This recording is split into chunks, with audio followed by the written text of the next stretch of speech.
Well, good morning again, Ballyhalbert. Um, and this is probably our last online service. It's hard to believe we're sort of doing this for nearly 4 months, around maybe over 4 months. But here we are, and thank you so much, Jason, for reading 2 Kings chapter 5 and that story of Naaman. And that's really what we're going to be looking at this morning. There's a whole lot of stuff going on in that story, but we're just going to really feature around and look around what happened around the life of Naaman. But before I do, I want to read a part of a psalm. It's Psalm 49, and it starts in verse 5 it comes in like this. Why should I fear when evil days come, when wicked deceivers surround me, those who trust in their wealth and boast of their great riches? No man can redeem the life of another, or give to God a ransom for him. The ransom of a life is costly. No payment is ever enough that he should live on forever and not see decay. And so this is the story of Naaman. He had it all: power, influence, high standing with the king, with his country, with his peers, a commander in the newly reborn Neo-Assyrian Empire, might say Aram or Aramea or Assyria or Syria, in whatever version you're reading, but it's all the same country, and it's based on modern day. It would be placed in modern day Syria, stretching right from the Lebanon, right across, all the way through the Euphrates and out to where modern day Iraq is. It was a very powerful nation, had many subject nations around it, one of which was Israel. And here was Naaman, a commander in the army of this powerful nation, a powerful man in a powerful nation. And at the end of that verse 1, we read this little line. It just sort of sets the whole scene. But he had leprosy. Leprosy is an awful disease. It's still in the world today. It's not been eradicated yet. And I know my grandparents used to give regularly every week to the leprosy mission. And maybe some of you still do give to leprosy mission, because there is still leprosy in the world. And maybe you've read that book, 10 Fingers for God, by Dr. Paul Brand, who's a leprosy mission doctor. Amazing book if you haven't got it. It's so good to read.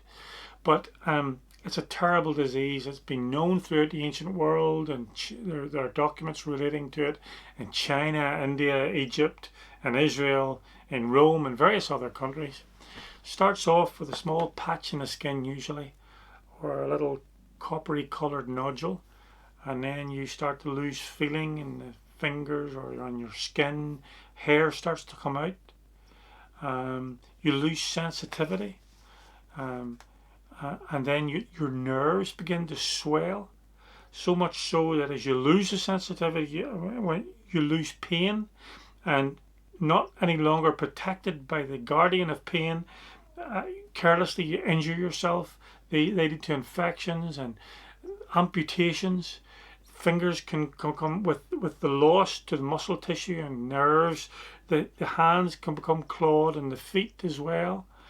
It can lead to the muscles and the nerves of the eyes failing and blindness coming. It's a terrible disease, awful thing.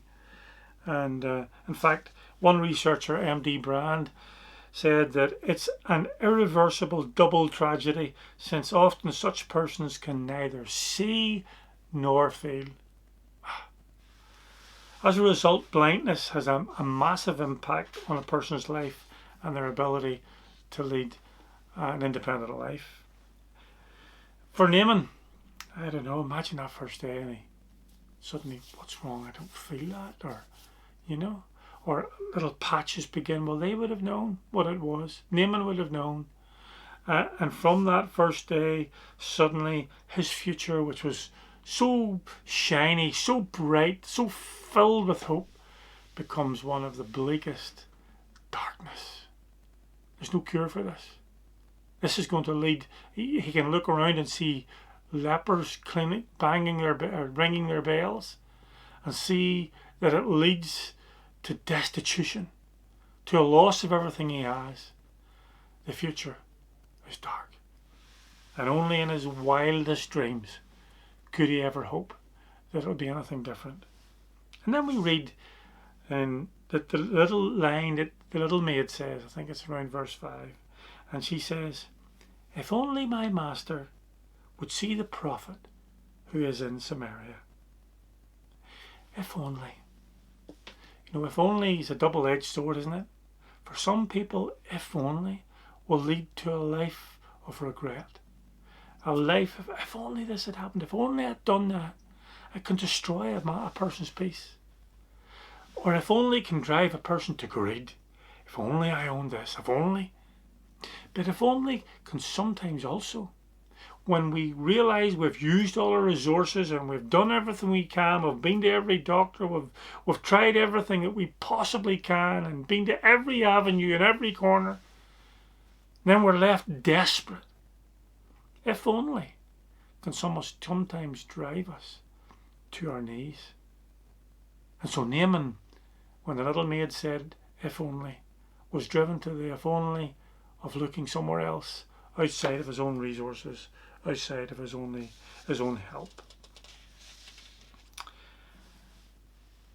A man who has everything he wants and is totally secure in his own success will not listen to you when you tell him that all that he has in the end comes to nothing. As John Ortberg said once, everything goes back in the box. That the things that really matter are the things you can't buy yourself. What did Jesus say? In Mark chapter 8 he said, for what shall it profit a man if he should gain the whole world and lose his own soul? Or what shall a man give in exchange for his soul? That was a rhetorical question that Jesus asked. He wasn't expecting an answer. It's a question, not looking at an answer, but a question that asks you to think. What can you give in exchange for your soul? Do you realise the value of the soul you've been given? That's what Jesus was saying. Going back to Psalm 49, the psalmist wrote this: "No man can redeem the life of another or give to God a ransom for him. The ransom for a life is costly. No payment is ever enough." And so for Naaman, he has to set aside. His success will get him nowhere. His resources will get him nowhere. So he has to begin this step down. Down into humility. Down and away from his own self-pride. And the first step towards God is always a step away from our own resources. Sometimes we try to fix things. I have been in that position. You try and try and try. And the last resource is to come to God on your knees in humility and bow down and say, God, help me. Where it should be our first harbour, our first port of call. Sometimes we have to have all our resources spent before in desperation we're driven to our knees. I love that hymn, that chorus we sing, He giveth more grace. And there's a verse in it says, when we have exhausted our store of endurance, when our strength has failed ere the day is half done, when we reach the end of our hoarded resources, our Father's full giving is only begun. So for Naaman, aware that Syria, his great nation state, can do nothing to help, he heads down to a subject nation, Israel. I mean, this is like Boris Johnson at the very peak of his power within the Tory party and in the government, going down to Jeremy Corbyn's house, knock on the door and say, Jeremy, I wonder would you just give me a bit of a hand? I'm a bit stuck here. Could you help me run the government maybe and give me some advice on what I should do to counter this coronavirus threat and some way of reorganising the NHS? Could you imagine that? No, me neither. So Syria to Israel was Naaman's first step down, his first step going low. But it wasn't enough. And he hasn't quite learned yet that the resources that didn't help him in Syria, the gold, the silver and the clothing, were not going to help him in Israel. But he takes them with him and he goes to the palace to see the king. which was the same mistake really that the wise men made, if you think about it, whenever in the New Testament they came to King Herod at the palace to look for the king, and in the end found that worldly greatness was not where God's greatness lay. And so he has to take a second step down. First of all, down to Israel. Then he has to take out, and he has to go and find himself outside the simple home of the prophet, just like the wise men did when they left the palace and they went to the simple home of a carpenter and his wife to seek the king of the world. And so Naaman finds himself stood outside Elisha's house, this simple home. But there's another step down, isn't there? Because he maybe expected Elisha to come out and flourish his hand and do all kinds of amazing things. That didn't happen. Elisha stayed indoors and sent out a messenger. And the messenger came out and gave him a message that to Naaman, this dipping in the Jordan 7 times, was just ridiculous, was utterly offensive. It was an attack to his pride, an attack to his self-respect. It was unacceptable. It was foolish. It was embarrassing. It was ridiculous. And angry and absolutely offended, he leaves and goes off. You see, Naaman has to learn that if he's going to deal with God, he's going to have to let go of everything. He's going to have to go lower still. And Paul wrote to the Corinthians and pointed this out. He said, "For Christ did not send me to baptize, but to preach the gospel, not with words of human wisdom, lest the cross of Christ be emptied of its power. For the message of the cross is foolishness to those who are perishing, but to us who are being saved it is the power of God." And Paul went on to explain that if you're looking for wisdom, you'll only find foolishness in the world that calls itself wisdom. True wisdom is found in what appears to be foolish when God himself dies on a cross. And one of the first things we abandon at the foot of the cross has to be our pride. And very soon lying beside it will be the dead bodies of our selfishness and our self and our self-centeredness and our aspirations for all the things that self wants, for all that self wants to cling on to and to have and to hold, and all that the world promises. And at the cross, we cannot hold any of that. It has to fall down. It has to fall at the feet of Jesus Christ when we come to really deal with God. So Naaman takes his last step down. And as he's heading off in anger, in verse 13 we read that Naaman's servants gently reason with him. And they say, Naaman's servants went to him and said, "My father, if the prophet had told you to do some great thing, would you not have done it? How much more then when he tells you, wash and be cleansed?"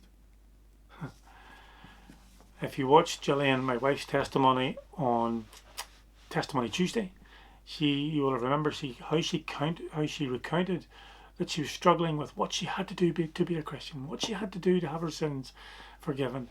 And she went to her daddy and with tears trying to ask him what she needed to do, and he tried to explain it to her, and then he came up with this.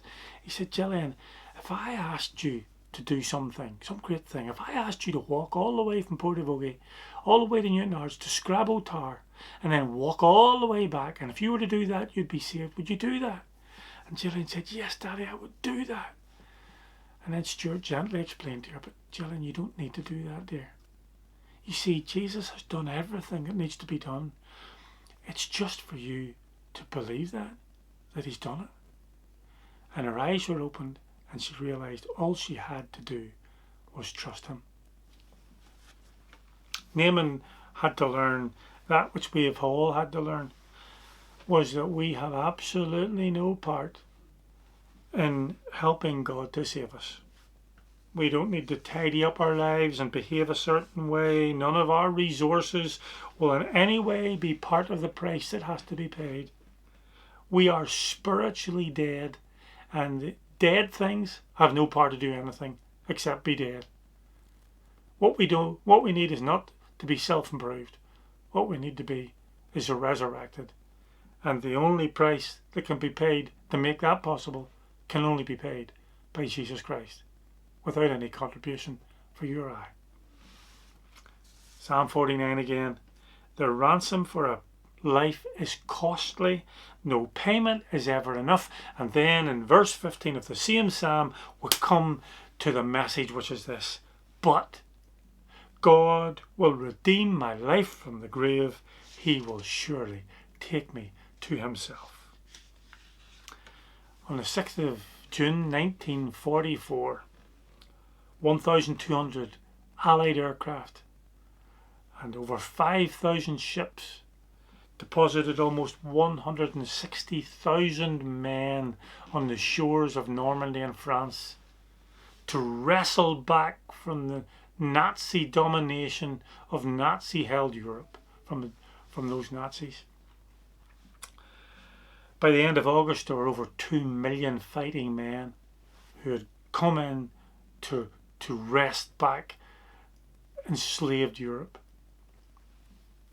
On that first day, D-Day, on Operation Overlord, on that first day, over 10,000 men would lose their lives. There's a film called The Longest Day, one of my most favourite films, and it was filmed not terribly long after the Second World War. So authentic is it that actually a number of the actors in the film were themselves on the beaches in Normandy. One man actually plays himself in it. But there's a scene in the film where, as the Allied ships begin their bombardment into Normandy, that a Frenchman on his house on the coast looks out and he sees the ships, the Allied ships, and he realises the flags they're flying and that freedom is coming. And he's jumping about with jubilation, even as the shells are destroying his house around himself. Such is the cost of freedom.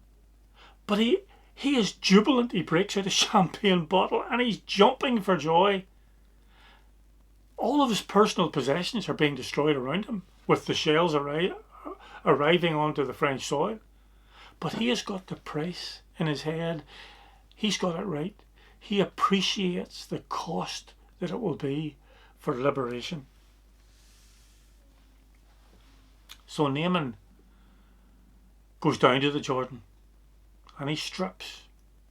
He takes off his clothes, and with whoever wants to watching, in utter humiliation, he goes down into that veritable brook of a river, not like the Abana or the Pharpar in Syria, not a great empire river, but a small little river. And down into it he goes, and dips once, twice, up to 7 times. No gold taken with him, no silver there with him, no 10 sets of clothing, none of his resources that he brought from Syria, just empty hands and a stripped body in that river. Verse 14 tells us, he went down and dipped himself in the Jordan 7 times, as the man of God had told him, and his flesh was restored, and he became clean, like that of a little boy.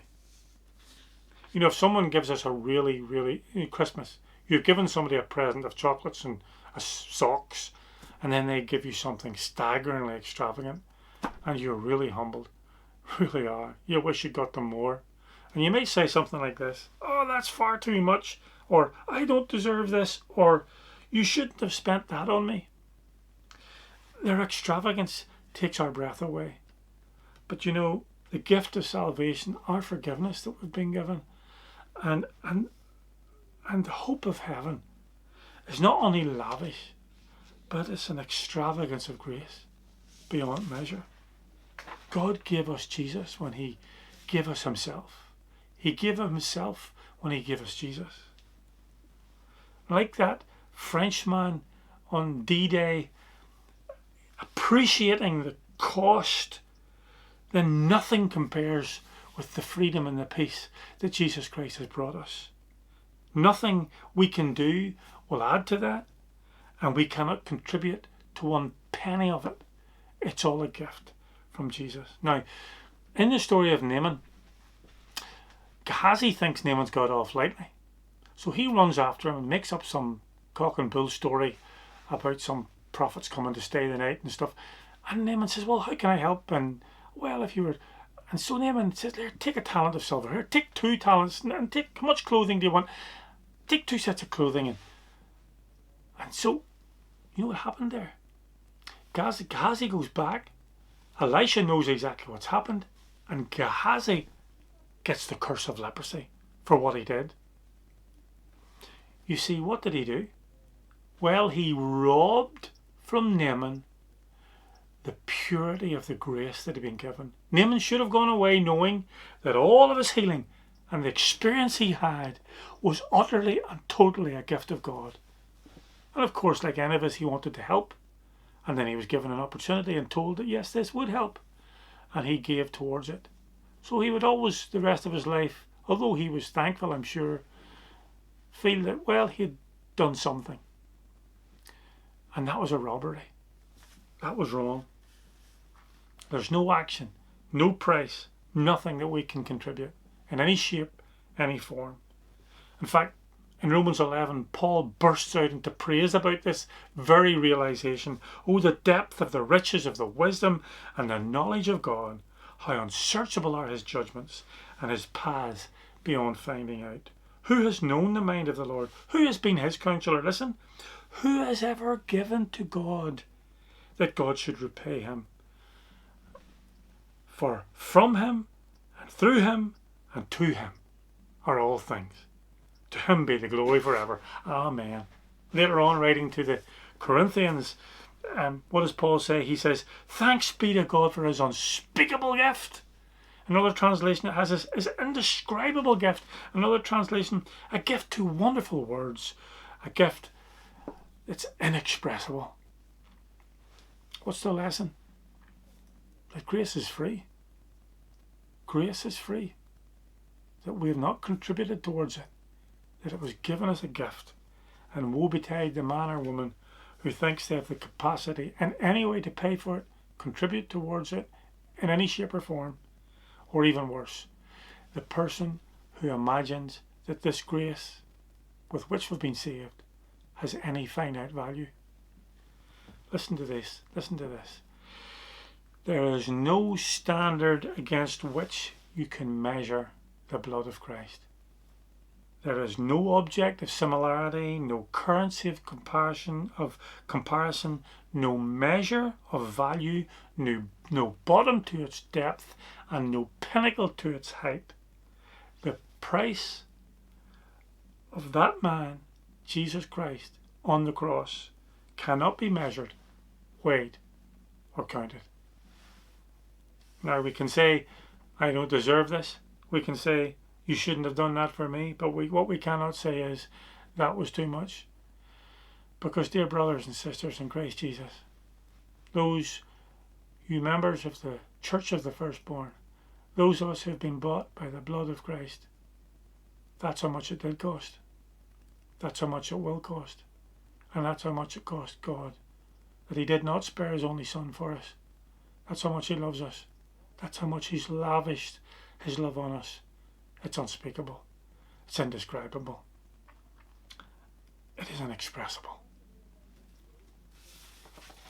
So we must never, as we finish, try to appease God with our works, our penance, our duology, or impressing him by something we do.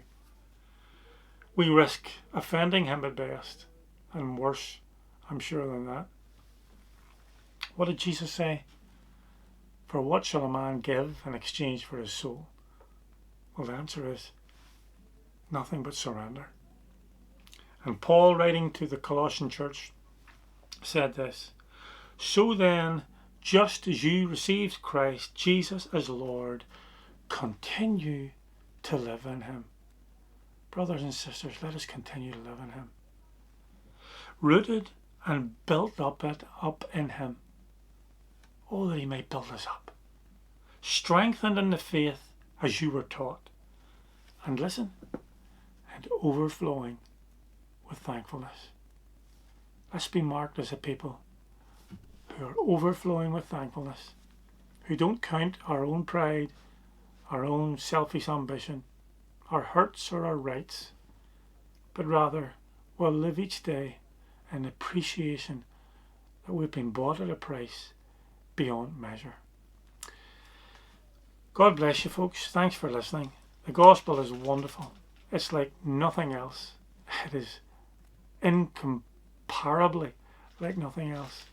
And as we begin to understand that afresh, then our hearts lift in worship, and we look forward to that day when we shall see him face to face and say thank you to his face.